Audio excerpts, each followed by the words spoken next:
आध्यात्मिक और पौराणिक विषय भिडियो देखा आपण मैंने आध्यात्मिक शक्ति चैनल को लाइक और सब्सक्राइब करंतु। दर्शक बंधु कौन आपण मैंने जानिछंती कि भगवान को पूजा केते प्रकार और कौन कौन अटे। दर्शक बंधु भगवान को चारि प्रकार पूजा करा जाई थाए। प्रथम हेउची अर्चन, द्वितीय हेउची वंदन, तृतीय हेउची स्मरण एवं चतुर्थटी हेउची नाम कीर्तन।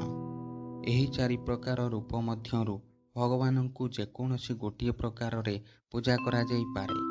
अर्चनर अर्थ हेउची भगवान को धूप दीप पुष्प जल एवं पत्र एवं फल प्रदान करिबा।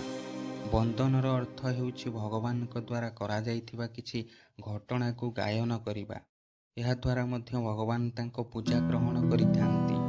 तृतीय हेउची स्मरण, भगवान को कौनसी एक निर्दिष्ट रूप को हृदय स्मरण करिबा द्वारा मध्य भगवान सेही पूजा को ग्रहण करिथांती। चतुर्थ एवं शेषटा हेउची नाम कीर्तन। भक्तर जो भगवान प्रिय अटंती से जदि निज पाटी रे सेही प्रिय भगवान को नाम उच्चारण करंती ताहाले मध्य भगवान सेही पूजा को ग्रहण करिथांती। सबुठारु सहज पूजाटी हेउची नाम कीर्तन करिबा, कारण नाम कीर्तन करिबार कौनसी नियम रे रहिबार नथाए एवं जेकोसी समय रे एवं जेकोसी स्थान रे भगवान को नाम को उच्चारण करी तांको पूजा करा जाई पारे। कलिजुग रे सबुठारु श्रेष्ठ पूजा हेउची भगवान को नाम कीर्तन